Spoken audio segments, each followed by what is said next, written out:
So, Blind Dave, you'll very seldom ever hear Blind Dave that you don't hear Blind Dave and Norma. We're joined at the hip. Norma, would you stand up or something? Where are you? Yeah.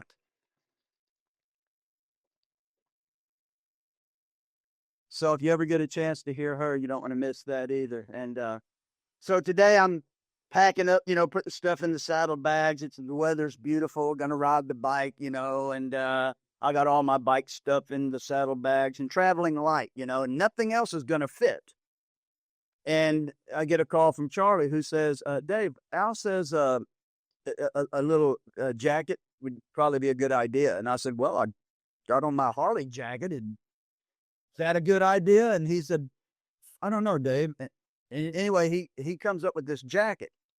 And so he calls me back and tells me he's got a jacket I can wear. And I said, okay, okay. So he said, it'll probably look real good with blue jeans. And I said, I hope so.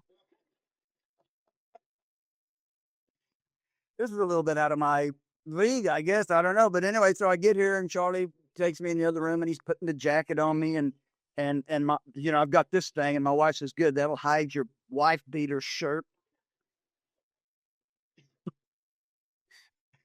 And so then I go in the restroom and then Charlie says, oh, I said, man, Charlie says, you look really good, Dave, in that jacket. And I said, yeah, don't feel too bad, Charlie. I might have to get one of these, go over to Goodwill and get one or something. And he said, oh, just a minute here. You got something in his. And then he turns me around. He says, he gets a wet paper towel and he said, you got a little spot right here. And you're going to get this. And I said, good grief. Now I know why I don't have one. So I hope we can get through this. Charlie was talking about him and Katie and being engaged, and they've been together about 5 years. And I went to hear Katie speak.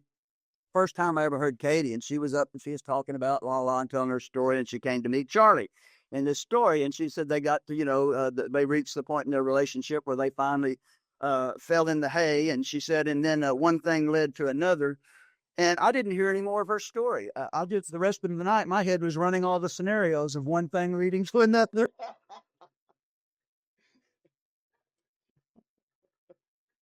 So anyway, I'd like to hear your story, Sunshine.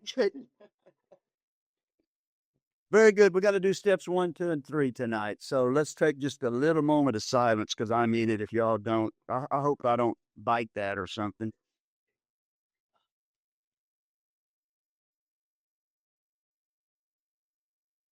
Serenity prayer. God, grant me the serenity to accept the things I cannot change, courage to change the things I can, and the wisdom to know the difference. Amen. Very good. So we're just going to zip through this real quick because you don't do steps 1, 2, and 3 very thorough, and there's steps that need to be done thorough. So tonight we're going to be zipping through them pretty good to try to get it in this little short spot. When they told me I was going to be doing a workshop, I thought this was going to be like at the man to man, where I'm sitting in a room in a chair with a few people sitting around. So I wasn't quite expecting this, but here we go. Step 1, we admitted we were powerless over alcohol, that our lives had become unmanageable. And so when I start out with guys doing step 1, I tell them this. It tells me not to declare anyone an alcoholic. I've got to let them draw their own conclusion. That's in the chapter Working with Others. What it tells me to do on page 92 is to speak of alcoholism as an illness, to talk about the conditions of body and mind which accompany it. So my job then is to present a model of alcoholism and let them see if they fit it. So I went through the book and came up with the conditions of body and mind which accompany alcoholism, kind of looking at the characteristics of the illness. And I came up with 4 common characteristics that I like to spotlight. And we're going to call them A, B, C, and D. So A, we're going to look at the physical addiction. There is a physical component to addiction to alcohol. And we're going to start with the doctor's opinion. In the 4th edition, that would be XXVIII. I don't guess y'all are flipping to that, are you? Okay. It says, we believe and so suggested a few years ago, this is Dr. Silkworth, we believe and so suggested a few years ago that the action of alcohol on these chronic alcoholics is a manifestation of an allergy. that the phenomenon of craving is limited to this class and never occurs in the average temperate drinker. These allergic types can never safely use alcohol in any form at all. So we're talking about the allergy concept when we're looking at the physical aspect of alcoholism.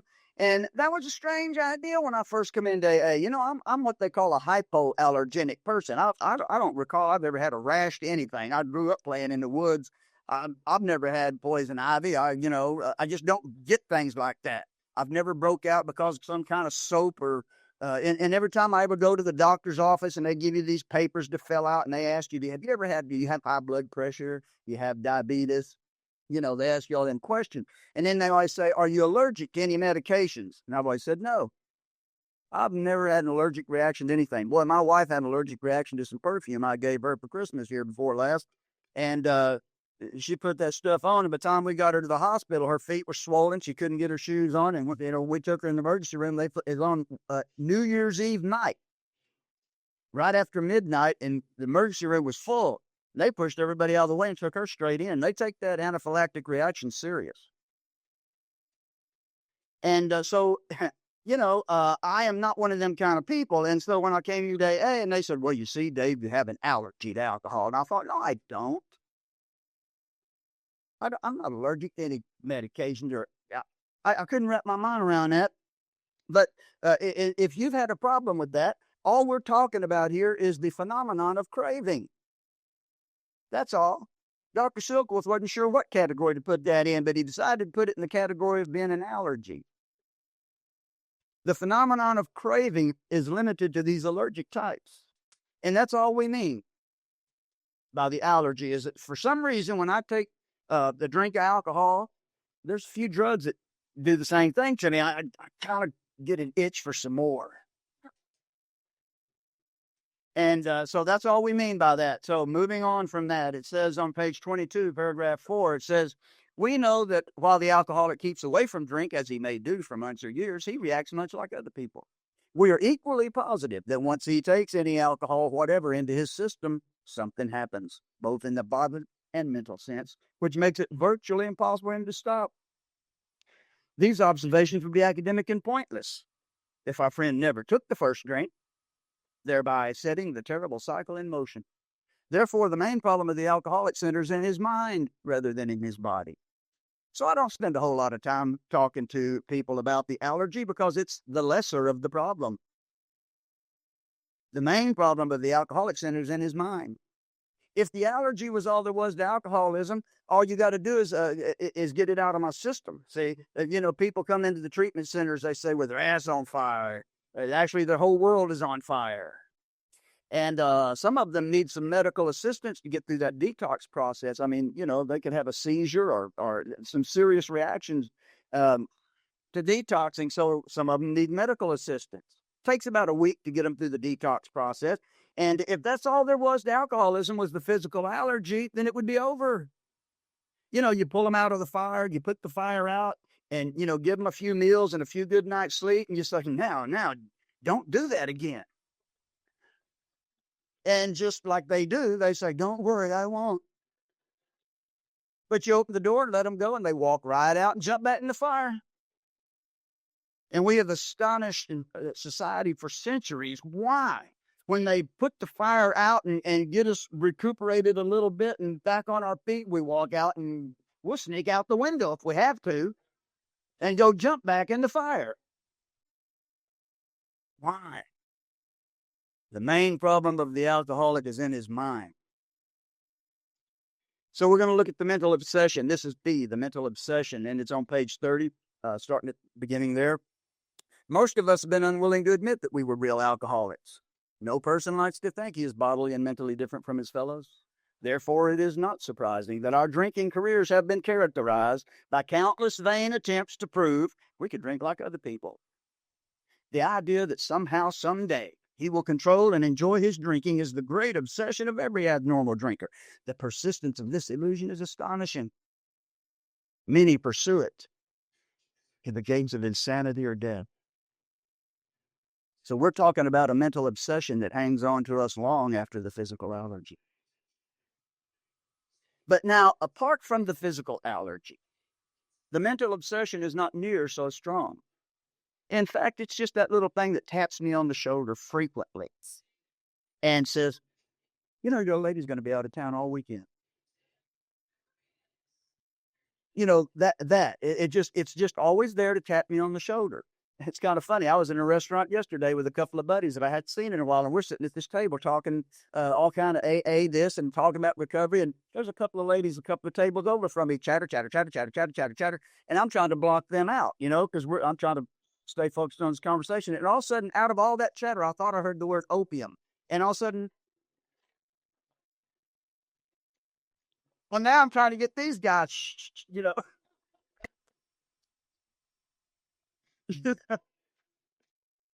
it just taps you on the shoulder right in the middle of a crowd, and that persists for a long time. But all by itself, that's all it is a tap on the shoulder, a tap on the shoulder. I will say this about the mental obsession is that it is persistent. And but now once I finally yield to that and pick up the drink and put it in my system, once he takes any alcohol, whatever, into his system, something happens, both in the bodily and mental sense. You see, when I get the allergy in there with the obsession, I create a cycle or a loop. It's just like a feedback loop. If I got this microphone right here and went over and got too close to the PA speaker, what would happen? Yeah, feedback. We'd get a squeal, and it's a feedback loop, and the sound going in this microphone would come out that speaker and go back in the microphone and create a loop, and that loop is self-sustaining. It's not going to stop. Sometimes it even grows louder, and and somebody's got to break the loop. You've either got to get me away from the microphone or shut off the PA to stop this cycle once it's in motion. And once I take any alcohol, whatever, into my system, and now it's like that little whispering voice that keeps tapping me on the shoulder. Now it's got a microphone and a PA. And it's not just whispering about a drink. It's demanding another drink loud and clear. And I've created a loop. And I've got the cycle turning. And, through the years, it gets harder and harder for me to break out of that cycle. In the beginning, it just took a hard weekend, and a bad hangover, but before long, it started spilling into the week and then into the next weekend. And many of us, people like Charlie over there, love your story, Charlie. Before long, I've got to run out of money. And then you've got to run out of money. And then you got to run out of things that was left laying around. And then the police have to start stepping in. And then the hospitals have to start stepping in before the loop is broken. Both of these, the allergy and the obsession, are progressive features of the illness. It gets easier to fall into the cycle and harder to break out of it over the years. We're going to talk about the progressive feature of the illness just a little bit, because, when I talk to high bottom drunks and I mention allergy, sometimes that's a foreign concept to people and they don't really identify with that. And when I talk about you've got this mental obsession, it's going to drive you right through the gates of insanity or death. Well, some of these high bottom drunks, they go, I don't feel so close to insanity or death. They don't really connect with that either sometimes. So when I talk about progression, here's where I'm hopefully going to get the high bottom drunks to connect and to identify with it, you see. Because in describing progression, I'll say all of us, we probably had our first drink back in high school, somewhere like Charlie says, these days it's elementary school. But for most of us, it was probably back in high school that we had our first, really good weekend of pulling a drunk. And back then it was whenever we get a chance, and it was just sex, drugs, and rock and roll. We were having a good time. And if my drinking increased, it was probably circumstantial. Let's talk here about the normal social drinker. Because at this point, he's just like us. In high school, we were mingling with that crowd and just like them. But we graduated from high school. We went off to college maybe. And we got into the college scene. We got away from mom and dad, and we were drinking more. And the parties got bigger and better. And so even the normal social drinker went through a spell there where he was drinking just, his drinking increased also. But now here's where we part, see. At some point in the normal drinker's life, usually about his mid-20s, he's going to wake up one morning because he's graduated from college, he's got his career going, he's got married, maybe got his first kids. And he wakes up some morning and he thinks, man, this foolishness is going to cost me my career. It's going to cost me my wife. I better cut back a little bit. So he figures out what he can drink and everybody be okay with that. And he promises his wife and he draws a line in the sand and he says, I will drink up to this line and stop. And that's what he does. He drinks up to that line and stops. He may come vacation or Super Bowl Sunday or some special occasion, he'll have an extra drink or two. The big book says he wakes up Monday morning, shakes it off, and goes back to work. I wake up Monday morning thinking of next Friday or looking for another drink. See, I don't shake it off as easy as him. But now I'm just like him in the sense that got out of college, started my career, got married for the first time, and somewhere about the mid-20s, for me, it was 24 years old, when I thought, man, I gotta do something about this. It's going to cost me my career. It's going to cost me my marriage. And so I did the same thing. I figured out what would be a safe amount to drink and party, and I drew that line in the sand just like him. I said, I'll drink up to this line. He stopped. And from that day, the battle has been on. I didn't know I had a problem until then. Then I tried to not want to admit to myself that I had a problem. For him, he drew a line in the sand. That was the end of the matter. For me, I drew a line in the sand, and that was the beginning of the matter. The big book says that our life becomes characterized from that point on. Our life becomes characterized by countless vain attempts to try to be like him. I was working with a guy one time.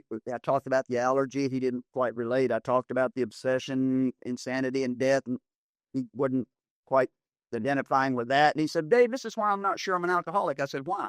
He said, well, because all my life, every time I've needed to cut back, I've been able to do so. I said, really? Every time? He said, every time. I said, well, the question is this.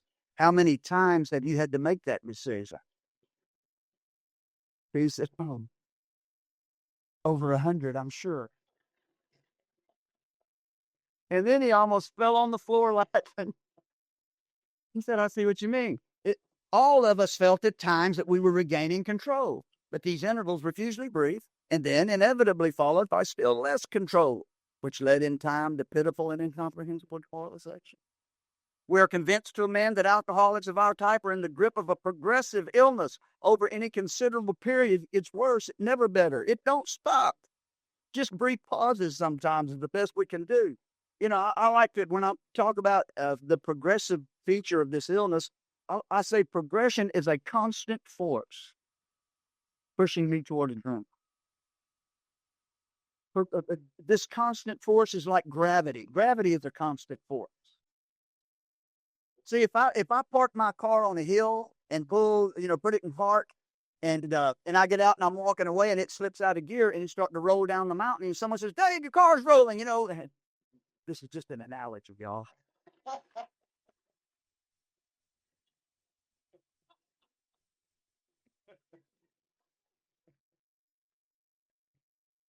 So I run down and I catch up to that car and I grab it by the bumper and I strain myself, everything I've got, and I manage to stop the car from rolling. Is the crisis over? No, I've just changed the nature of the crisis. The crisis was my car's loose and rolling down the mountain. Now the crisis is I'm trying to hold the car from rolling. All I've done is switch the problem from an external crisis to an internal crisis. The first time, and this is when I really connected in rooms of recovery, the first time I heard somebody say, if you're thinking about drinking, or if you're thinking about not drinking, either way, you're thinking about drinking. Oh, I got it. Oh, I got it. Whether the car is rolling or whether I'm holding the car from rolling,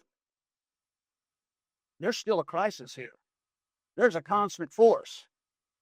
And I can tell you that if I'm holding that car from rolling, somebody better come along pretty soon and say, Dave, let me hop in here and pull the brake for you. Oh, thank you. If someone don't get in that car and pull the brake, I can tell you that gravity is going to win this fight. I don't know when, but I promise you it's going to win. And you may be a little bit bigger guy than me, and you may say, oh, I can hold my car. I mean, I can grab it here, I can hold it. And I said, well, if you don't let me get in there and pull the brake for you, you may hold the car a little longer than me, but I can still promise you that gravity is going to win. And I can become just as miserable not drinking as drinkers. I'll tell them at the treatment center, I'd say, people used to say, don't go over to Dave's house, he's drinking. Then they'd say, don't go over to Dave's house, he's not drinking. I went through my 2 divorces in sobriety when I was trying to not drink. So we got this analogy about gravity and the car parked on a hill, and that's just the way it is. Now, so you're holding the car. You say, well, I'm just going to let it go. Well, now here's alcoholism. You're chained to the bumper of the car. And if your foot slips or you let go of it, it's going to take you down the mountain with it. It's going to cost you your job. It's going to cost you your marriage. It's going to cost you a lot of things. It's going to peel the hide off of you that drags you with it. The big book says alcoholism annihilates everything worthwhile in life and engulfs all whose lives fit yours. Before long, you'll be dragging all them with you. Really glad you Al-Anon are here. It takes something like Al-Anon to teach y'all how to let go. What a painful thing to have to do without support. So that's progression. And hopefully you can see it at the early stages.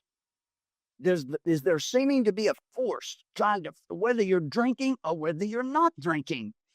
Either way. You're thinking about me.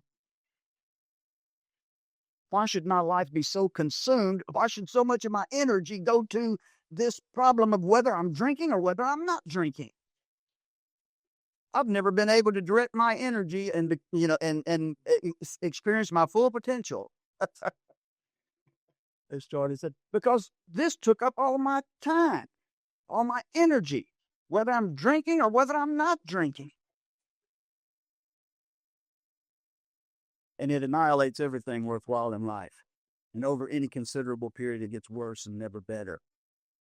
So with all that, a person say, my God, well, thanks for the warning. I'm just going to double up my effort and make sure I don't ever pick up the first drink and set the terrible cycle in motion. Well, it doesn't matter how much I warn you about the woes of alcoholism. I can also prophesy to you, just like they did to Fred in chapter 3, that you will not be able to not pick up the first drink. So we're going to look at feature D. This is the mental blank spot. And looking on page 24, paragraph 2, it says, the fact is that most alcoholics, for reasons yet obscure, have lost the power of choice in drink. We are unable at certain times to bring into our consciousness with sufficient force the memory of the suffering and humiliation of even a week or a month ago. Notice it did not say at all times, but at certain times. Most times, when I'm really determined, I can refuse a drink. What I'm powerless over is when the time is and when the time isn't, but I get to choose that. So we're going to look at page 36, paragraph 1. This is Jim. Jim was a car salesman, had a couple of months sobriety, but failed to enlarge upon his program. And he decided to drive out the edge of town one day where he thought he'd found someone interested in buying a car. And he stopped at a restaurant to have a sandwich and a glass of milk. Y'all know the story. And he says, I sat down at a table and ordered a sandwich and a glass of milk. Still no thought of drinking. He said, I ordered another sandwich and decided to have another glass of milk. Suddenly,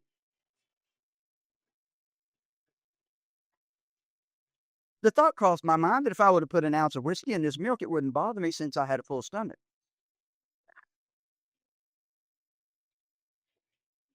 He said, I ordered a whiskey and poured it into the milk. Now, see, now the allergy. He said, and the experiment went so well that I ordered some more milk and another whiskey and poured it into more milk, and that didn't seem to bother me. So I tried another. Thus started one more journey back to the asylum for Jim. And okay, and then on page 37, paragraph 2, going on there, it says, we have sometimes reflected on the consequences more than Jim did, but there was always the curious mental phenomenon that paralleled our sound reasoning. There inevitably ran some insanely trivial excuse for taking the first drink. Our sound reasoning failed to hold us in check. The insane idea won out. So you see, when I was going through this thing looking for the features, the conditions of body and mind, that accompany alcoholism, I said, okay, there's an obsession and there's an allergy. So when I read stuff about the physical part, I put it over here in the category with the allergy. When I read stuff about the mental part, I put it over here under the category of the mental obsession. And then one day I'm reading along here about this mental blank spot, and I'll start to put this in the category with the mental obsession. And I said, wait a minute. He's not talking about the mental obsession. He's talking about something else. There are two aspects to the mental component of this illness: the mental obsession and the mental blank spot. And the blank spot, the sound reasoning, there's the mental obsession and my sound reasoning, or my willpower. And the blank spot doesn't occur in my obsessive thinking. It occurs in my sound reasoning thinking. And so the obsession, it's thought, counter thought, going on all the time. Have a drink. No, have a drink. No, I promised. Have a drink. No, the judge said, have a drink. And so, this is going on. And if I'm an alcoholic, I do not know that there is a hole in my sound reasoning paddle. And you know what? I may play ping pong just fine for quite a while with that rim of the paddle. In fact, I make this feel like the ping pong champ. I say, man, I got this in the bag. And all of a sudden, it goes right through the hole. And I could swear I was on that ball. The big book says we find ourselves pounding the bar, saying, how did I get started again? And if I don't go out deliberately to get drunk because the old lady made me mad or something, then the blank spot will get me someday. Guaranteed. So now we're going to look at Fred. Page 39, paragraph 2, and the last part of that paragraph. Fred, he says that Fred was an accountant, y'all know, and says we first saw Fred in a hospital about a year ago where he had gone to recover from a bad case of jitters. It was his first experience of this kind, and he was much ashamed of it. Far from admitting he was an alcoholic, he told himself he'd come to the hospital to rest his nerves. The doctor intimated it might be he might be worse than he thought. For a while, he was depressed about his condition. He made up his mind not to drink anymore. It never occurred to him he may not be able to do so in spite of his character and standing. We told him what we knew about alcoholism. See, they told him the A, B, C, and D of alcoholism. He says he was interested and agreed he had some of the symptoms, but he was a long ways from admitting he could do nothing about it himself. When they got to this part about the mental blank spot that guaranteed his failure, he didn't believe that. Picking up my page 40, paragraph 2, now Fred speaking. I was much impressed with what you fellows said about alcoholism, and I simply did not think it'd be possible for me to drink again, especially after what y'all told me. See, they steered him with A, B, and C. He said, I reasoned I was not as bad as you guys, and I'd been successful in looking on my other problems, and I'd be successful where you guys failed. I figured I had every reason to be confident. It was only be a matter of exercising my willpower, keeping on guard. In that frame of mind, I left the hospital, and for a time all went well. So, what frame of mind? am going to exercise my willpower and keep on guard. I'm not going to go to sleep at the wheel. And he said, for a time, all went well. That means that he was having no trouble refusing the thoughts of a drink. It also means that they were tapping him on the shoulder. But he was not having any trouble refusing it. He was slapping them thoughts away and doing so fine with that rim of a paddle that he said, I began to think I was making a big deal out of nothing. One day I went to Washington on some government business, and he said it was a successful day. I was pleased, and my partners would be too. The end of a perfect day, not a cloud on the rise. And I went back to the hotel and leisurely dressed for dinner. As I crossed the threshold of the dining room, now that has been happening to him ever since he left the hospital. Tap on the shoulder, tap on the shoulder. He's had no trouble slapping it away. On this day, he crossed the threshold of the dining room, patted him on the shoulder, and said a cocktail would be nice before dinner. So I sat down and ordered one. Oh, by the way, Jim said when he poured that whiskey in the milk, he said, I had a vague sense I was not being any too smart. You see, we are unable to bring into our consciousness with sufficient force. Jim had a vague something. He just couldn't quite recall what it was. Fred didn't even have that. He was totally blank. They tapped him on the shoulder and said, order a cocktail with dinner. So he sat down and ordered one, just like that. Then he said, then I ordered another one. After dinner, I decided to take a walk. When I returned to the hotel, it struck me that a highball would be nice before dinner.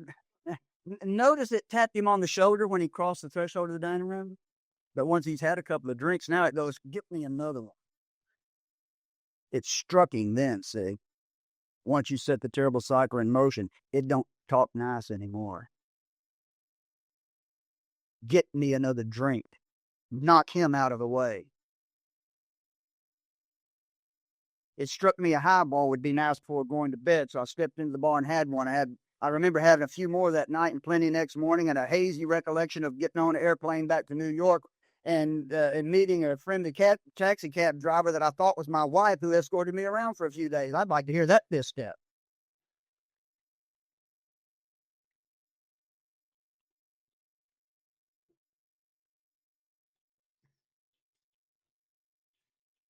He said, as soon as I he ended up back in the hospital. As soon as I regained my ability to think, I went over that day in Washington. Not only had I been off guard, I'd made no fight whatever against the first drink. I remembered what them alcoholic people told me, how they prophesied that if I had an alcoholic mind, the time and place would come. See, it's at certain times that my best efforts would just misfire. And he said, just that did happen and more. For what I had learned about alcoholism in the ABC did not occur to me at all. I saw that willpower and self-knowledge would not help in those strange mental blank spots. I'd never understood men who said that a problem had them hopelessly defeated. I understood when. It was a crushing blow. The idea that we will ever be normal has to be smashed. Indeed, here, the mental blank spot is the crushing blow. Your best effort, and even when you're doing great for weeks or months, sometimes even years, I can promise you, I can prophesy to you that you've got an appointment with the mental blank spot. And once you pick up that drink, the nightmare starts over. And what I learned today is that I'm not powerless over every drink. What I'm really powerless over is my alcoholic mind. And I don't know when that day is going to be. Once more, the last of that chapter says, once more, the alcoholic has no effective mental defense against the first drink, except in a few rare cases. Neither he nor any other human power can provide such a defense, except in a few rare cases at certain times. Say, I don't know when that's going to show up. So even if willpower, I can do pretty good 364 days out of the year, a chain is only as strong as its weakest link. And his defense must come from a higher power. Brings us to step 2. Came to believe that a power greater than ourselves could restore us to sanity. So we're going to be looking here at the chapter, We Agnostics. Now, even when I have people that say, well, I believe in God, yeah, I'm not having problems. I say, you're going to go through this with me anyway. Because I find out that people who have prior religious convictions have God in a box and are just as rigid and fixed about what they believe is about God as the atheist and the agnostic. They're just as fixed on what they believe about God. And for an alcoholic, we can't have God in the box. So I take them through this work just as much. Page 55, paragraph 2, it says that for deep down in every man, woman, and child is the fundamental idea of God. Now, the big book says it's down there. So I tell them, I say, this is not a question of faith. You had the faith. According to this book, I believe that you know there's a God. You just don't want to admit it. I don't think so. Well, let's look a little further. See, it's a question of willingness, not faith. Page 46, paragraph 1. Yes, we of agnostic temperament have had these thoughts and experiences. Let us make haste to reassure you. We found that as soon as we were able to lay aside prejudice and express even a willingness to believe in a power greater than ourselves, we commenced to get results. But it's the willingness thing. That's the problem. Because I think that deep down, if I will get in touch with that deep down, I know there's a higher power. So I would tell these atheists, these agnostics this. I said, suppose, we got deer season fixing to open here. I say, suppose I'm going out in the woods deer hunting with a friend and we're in this cabin. We got our guns broke apart. We're cleaning them up. We're going to get up early in the morning, go out and get the deer blind, and this is another analogy.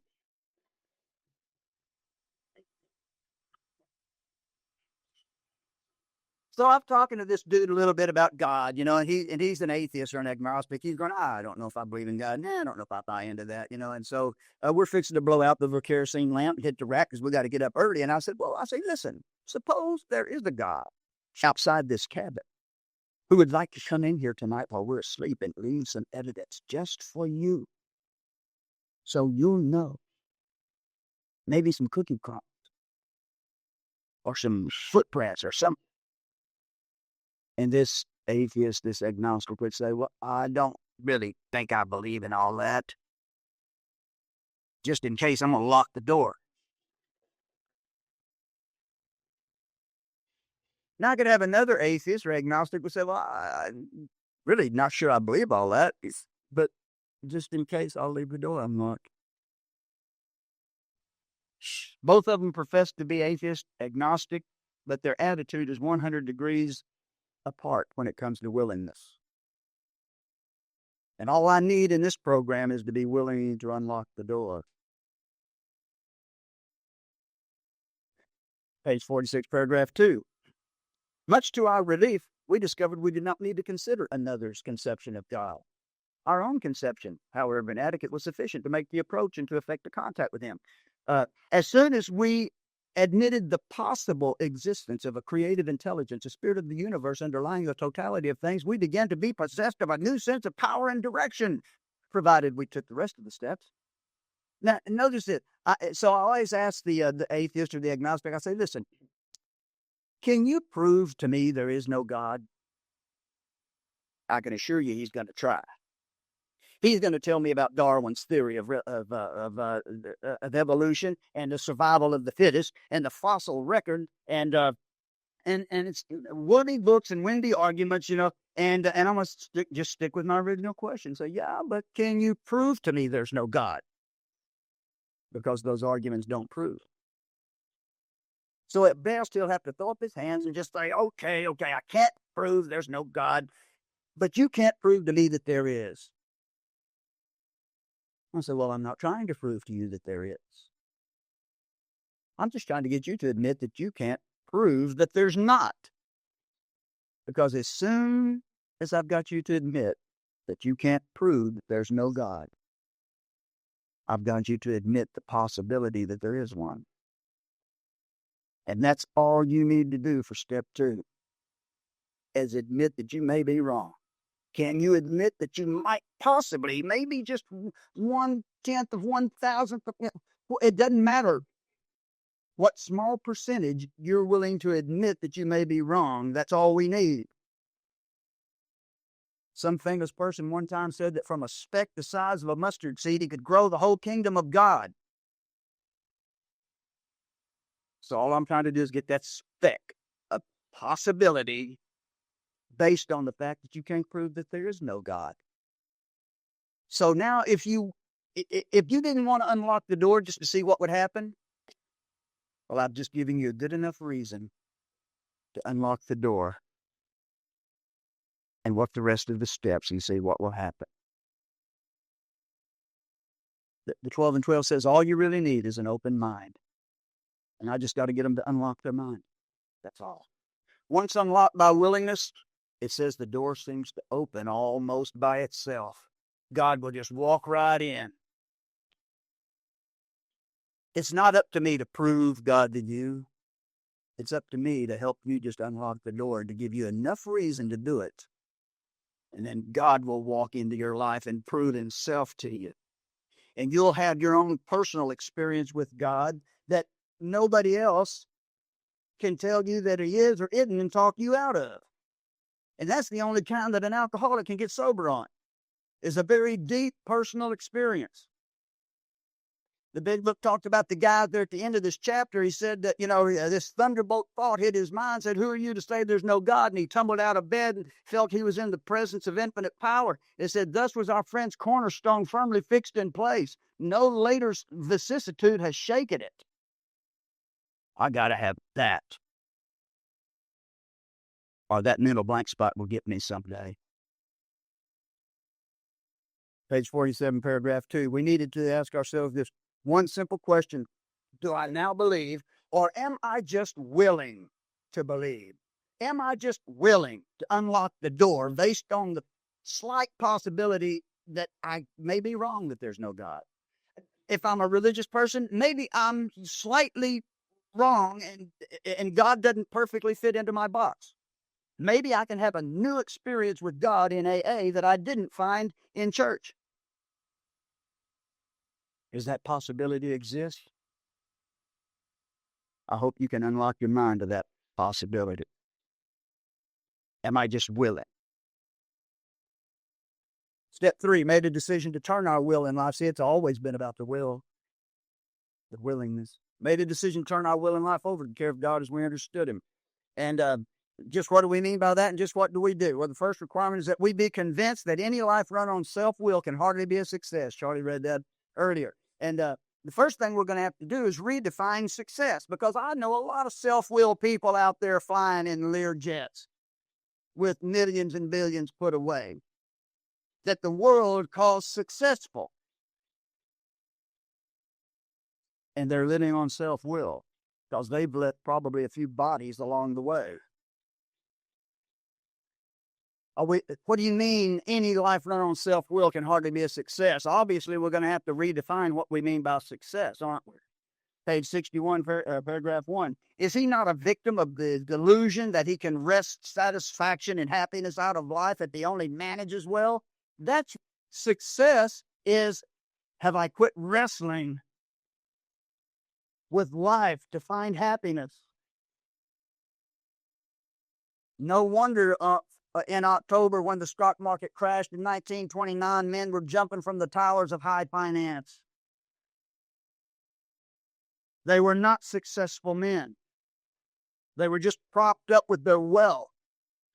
So we have to redefine that. And that's the second part of step 1, is redefining what we mean by success. Being able to quit wrestling and struggling with life to try to have some sanity, some peace of mind.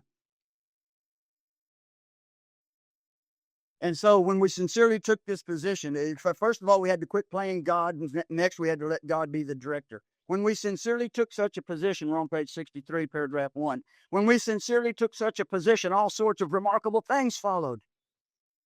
We had a new employer, being all-powerful. He provided what we needed.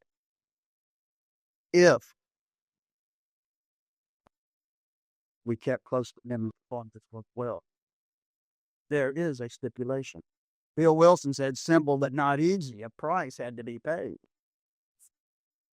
This all-powerful God going to come into my life and do all kind of remarkable things, bringing all his power to bear upon my life to just, to amaze me with remarkable things,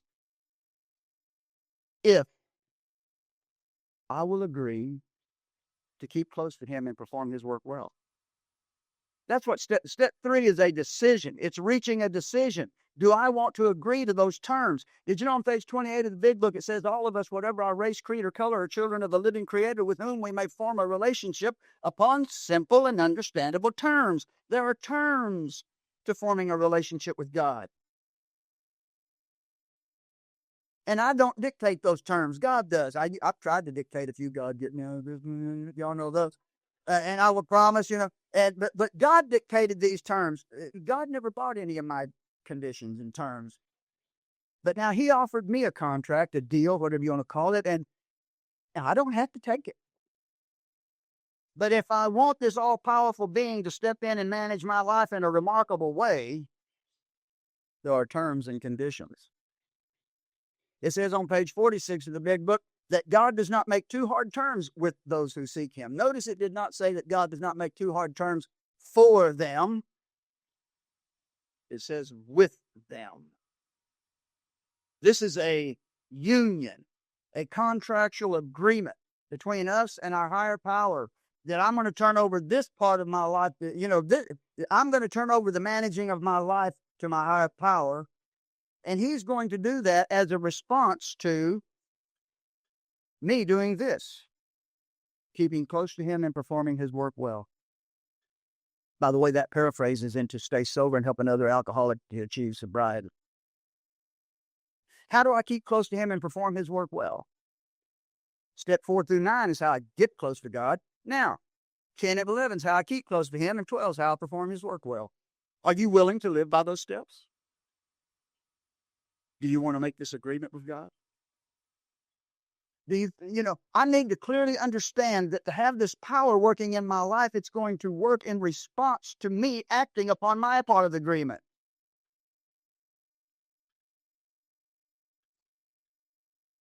And so I have to think well before taking this step. Make sure you're ready.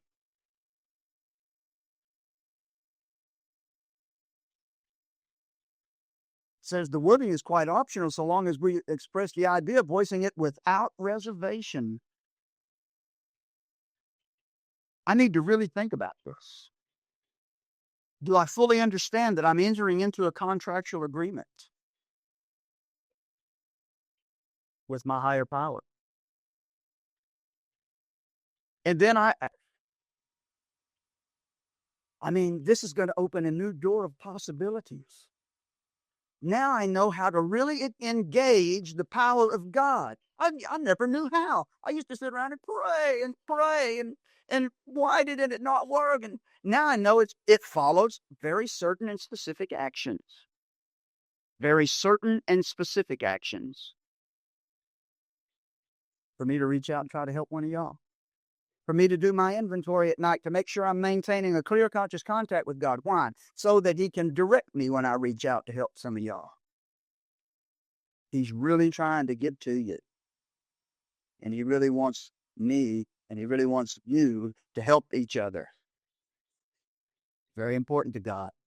In fact, he's willing to give you his best if you'll just give yourself to him, to let him use you to help other alcoholics. There's a lot of love in that. Charlie, you talk about that pink dress girl. That's just the love of God, brother. Just the love of God. We feel it for each other, don't we? Established on such a footing. What footing? A clear understanding that I'm entering into a contractual agreement with my higher power. I know now how to engage the power of God. I know what to do to make the connection. No matter how big of an engine you got in your car, if you don't know how to let the clutch out and engage that power and transfer that power to the rear wheels, you don't go anywhere. And this contract is where I engage the power of God and transfer that power into my life. And if I don't know those terms and which specific actions to take, it's like sitting in neutral and gunning your engine and begging and crying and praying hard and going nowhere. I found the missing piece. And established on this footing, I become less and less interested in myself and my plans and designs. I'm no longer in the managing my life business. Now I'm interested in seeing what I can do to help y'all, it says. Why? Because that's how I get God to act in my life. As we felt new power flow in, as we enjoyed peace of mind, I'm no longer wrestling to get happiness out of life. As we enjoyed peace of mind, as we became conscious of His presence. God gets involved with us around this. Man, every time I reach out to help one of y'all, I feel God. As we became conscious of His presence, we began to lose our fear of today, tomorrow, the hereafter. Wow, what a deal.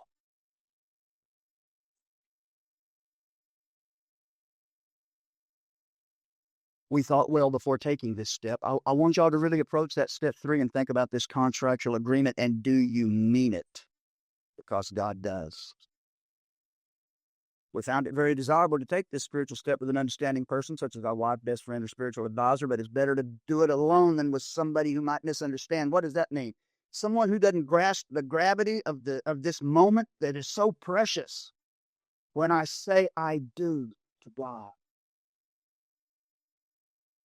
You know, there's a place in the Bible that compares entering into a covenant agreement with God. It compares it to marriage.